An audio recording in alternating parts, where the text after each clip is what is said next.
નમસ્કાર ખેડૂત મિત્રો, હું છું પરમાર વિજય અને આજે આપણે આવ્યા છીએ જેસર ગામે કે જ્યાં આપણી ગ્રામ નિર્માણ સમાજ સંસ્થા સારી રીતે કામ કરી રહી છે જેસર ક્લસ્ટરની અંદર.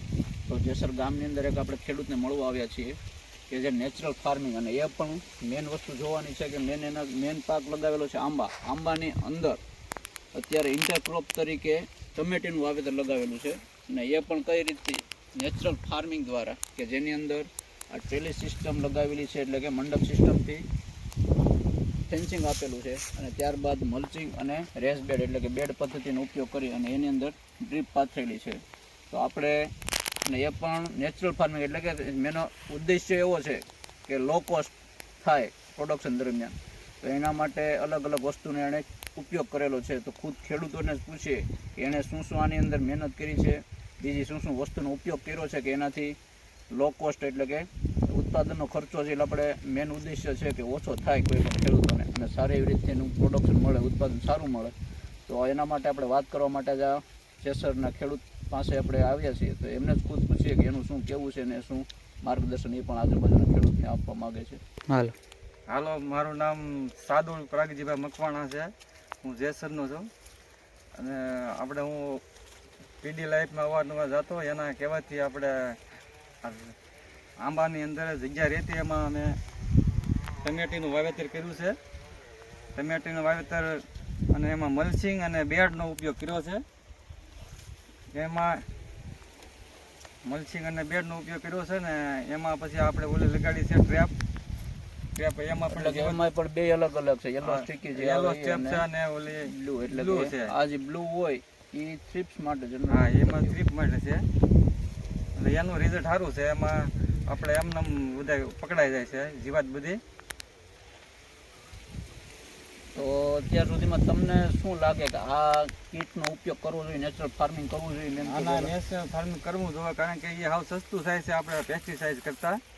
એટલે એ કીટ મળે એ આમ સારું પડે.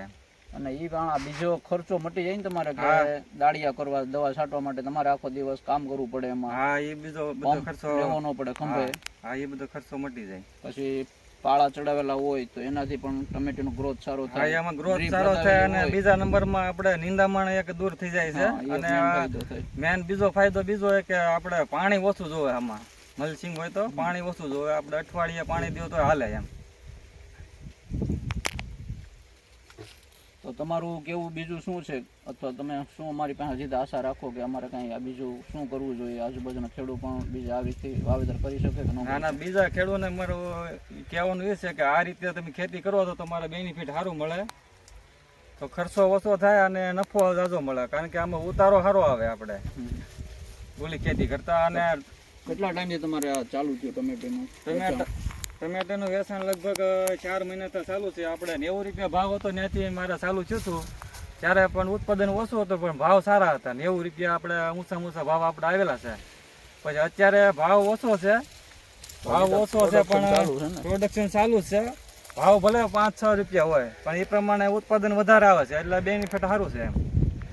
ઉત્પાદન 2 વીઘામાંથી 25 કેરેટ નીકળે છે.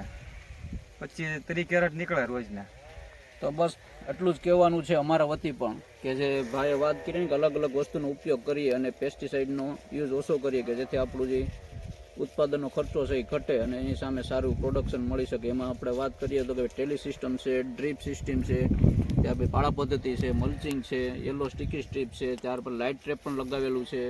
એટલે આવી અલગ અલગ વસ્તુનો જો આપણે ઉપયોગ કરશું જેના થકી આપણો ખર્ચો ઓછો થાય અને એની સામે પરિણામ સારું મળશે. તો બસ અમે પણ આશા રાખીએ કે બીજા ખેડૂતો પણ આ રીતે વાવેતર કરે, કોઈ અલગ અલગ પાકનું. એવું નથી કે ખાલી ટમેટી જ કરી શકીએ, બીજે કોઈ પણ પાક છે એનું જો આવી રીતે વ્યવસ્થિત રીતે આપણે કોઠા સૂઝનો ઉપયોગ કરીને જો વાવેતર કરીએ તો સારું એવું તો આપણને ફાયદો થશે.